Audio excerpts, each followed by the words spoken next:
ज्यादा पोथी पढ़ने से ज्यादा अच्छा है। ऐसा नहीं है कि पूरा विद्वान बनने के बाद ही आप पास करेंगे। तो 70% भी तैयारी है तो सीटेट पास किया जा सकता है। हेलो फ्रेंड, कैसे हैं आप सभी? उम्मीद करता हूं कि अच्छे होंगे। फ्रेंड्स, आज की इस वीडियो में हम लोग बात करने वाले हैं, बहुत सारे अभ्यर्थियों का शिकायत होता है कि हमने परीक्षा दिया लेकिन हमारा रिजल्ट नहीं हो पाया, जिसका कारण था कि टाइम न रहने की वजह से 2-4 प्रश्न छूट गए और 2-4 नंबर से ही हमारा रिजल्ट रुक गया। तो आज की इस वीडियो में हम लोग वही बात करेंगे कि आखिर उस टाइम को आप कैसे बचाएंगे और कैसे 150 मिनट में 150 प्रश्न को करके आप हॉल से संतोषजनक स्थिति में बाहर आएंगे। तो चलिए आज की इस वीडियो में हम बात करते हैं कि कैसे आप सॉल्व करेंगे, कि सारे प्रश्नों को सही करेंगे। और ये जो आपका शिकायत होता है कि हमारा 2-4 नंबर से रुक गया, जिसमें हड़बड़ी के कारण क्वेश्चन छूट गए, ऐसे ही टिक कर दिया और गोला रंग दिया, देखा भी नहीं, पढ़ा भी नहीं, ये बहुत सारे स्टूडेंट का शिकायत रहता है। तो बिना देर किए इस वीडियो में जानेंगे कि कौन सा वो ट्रिक है, कौन सा वो रणनीति है जिसके वजह से आप अपने समय को भी बचाएंगे और समय रहते सारे प्रश्न का हल भी करेंगे। जी हाँ दोस्तों, इसमें 3-4 चीज़ों पे ध्यान देना पड़ता है। क्या है वो चीज़ है, इस वीडियो में हम बात करेंगे। तो चलिए जानते हैं कुछ चीज़ों को। अगर यह वीडियो अच्छा लगे तो चैनल को सब्सक्राइब कीजिएगा और वीडियो को लाइक अवश्य कीजिएगा। जी हाँ दोस्तों, आपके लिए हम लगातार जो है प्रयास कर रहे हैं। तो सबसे पहला चीज़ इसमें जो आपका होता है वो आपका होता है क्या?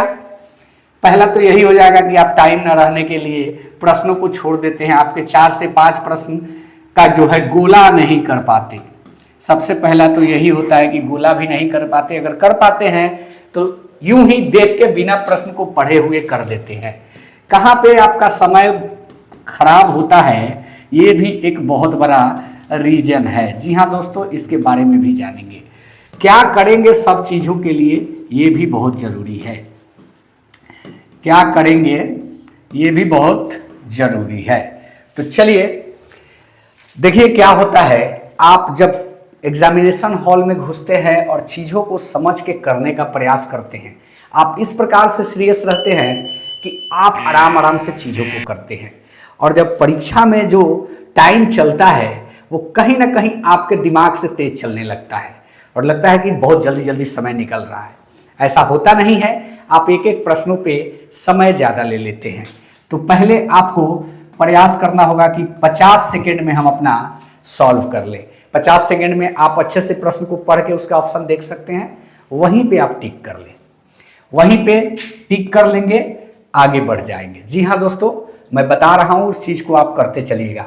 और एक चीज़ और आपको ध्यान देना है कि आपने प्रश्न का ऑप्शन टिक किया, गोला जो है OMR में कब भरना है, इस बात को भी हम बताने वाले हैं। समय आपका खराब हो जाता है। कहाँ खराब होता है? 2 जगह पे। एक होता है गद्यांश, दूसरा पद्यांश, और तीसरा गणित के सवाल। गणित के कुछ सवाल कह सकते हैं, कुछ सवाल।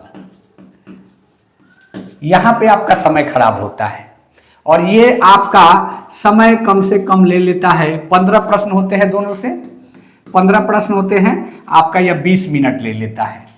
गणित के 1-2 सवाल ऐसे होते हैं जिसमें आपका समय खराब होता है। होना चाहिए ये 1 मिनट में सॉल्व, ये आप करते हैं 2 मिनट में सॉल्व। यहाँ पे भी आपका 1 मिनट खराब होता है। अगर 3 सवाल ऐसा है तो 3 मिनट यहाँ भी आपका खत्म हो जाता है। यानी कि 8 से 10 मिनट आपका जो है पूरी परीक्षा में कम पड़ जाता है। सही है? एकदम सही बात है।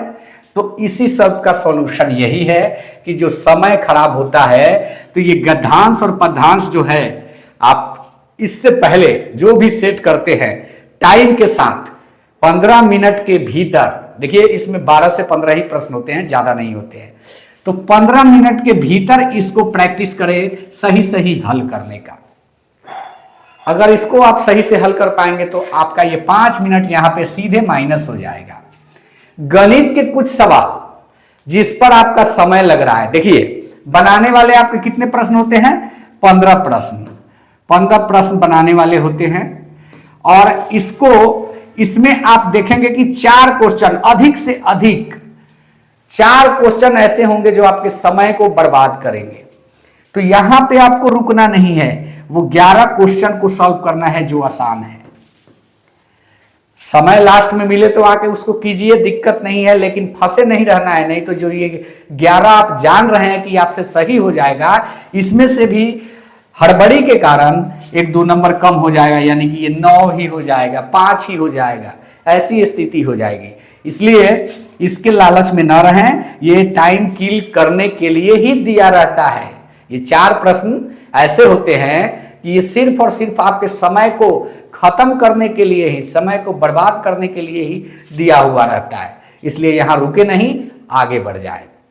लास्ट में जब देखेंगे आपके पास 10 मिनट बचता है तो इस 4 प्रश्न पे दीजिए। अगर 3 भी कर पाते हैं तो सही है, तो वहां रुकना नहीं है। इस 4 के लालच में अपने पूरे पेपर को खराब नहीं करना है, ठीक है।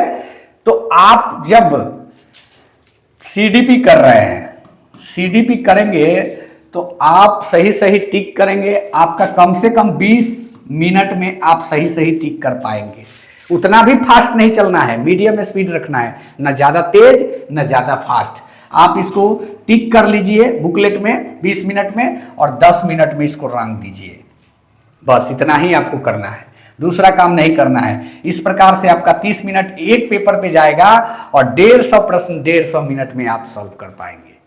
ये टाइम मैनेजमेंट इस प्रकार से कोई नहीं बताता। 9-10 मिनट 15 मिनट का वीडियो बना के सब लोग बताते हैं, लेकिन कहाँ पे स्टूडेंट फंसते हैं उनको भी पता नहीं है।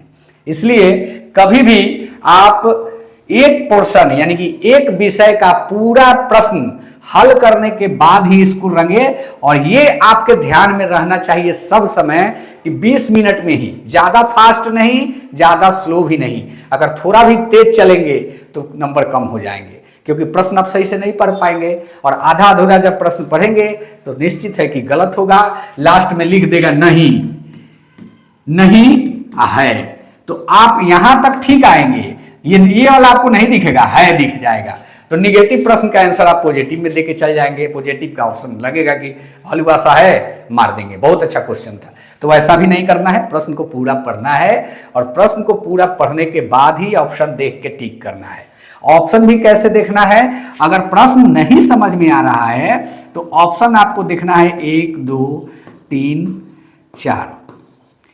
आप सिर्फ पॉजिटिव प्रश्न है तो सबसे पहले उसको देखिए कि निगेटिव कितना है, तो आपको 2 निगेटिव जो है दिख जाएगा, एकदम गारंटी है। आप घर पे भी इसका प्रैक्टिस करके देख सकते हैं। तो 2 निगेटिव को उसी जगह कुछ दाग लगा दीजिए कि पता चल जाए। बचेगा 2 और 4, तो इसमें देखिए कि अच्छा ऑप्शन कौन सा है, पॉजिटिव सबसे ज्यादा कौन सा दिख रहा है, उसको टिक कर दीजिए, सही हो जाएगा। बस ज्यादा टेंशन नहीं लेना है, इस प्रकार से भी आपके 10 नंबर बढ़ जाएंगे। तो ये है एक सिंपल फंडा जिससे आप सीटेट के पेपर को कर पाएंगे। ज्यादा पोथी पढ़ने से ज्यादा अच्छा है कुछ चीजों को भी इंप्लीमेंट किया जाता है। एग्जाम में क्या है, जैसे भी आपको पास करना है तो ये सारे हथकंडे आपको अपनानी होगी। ऐसा नहीं है कि पूरा विद्वान बनने के बाद ही आप पास करेंगे। पास करने के लिए एक प्रयास भी करेंगे तो 70% भी तैयारी है तो सीटेट पास किया जा सकता है। जी हाँ दोस्तों, अगर ये वीडियो अच्छा लगा है चैनल को सब्सक्राइब करें। मिलते हैं नेक्स्ट वीडियो में। धन्यवाद, जय हिंद, वंदे मातरम।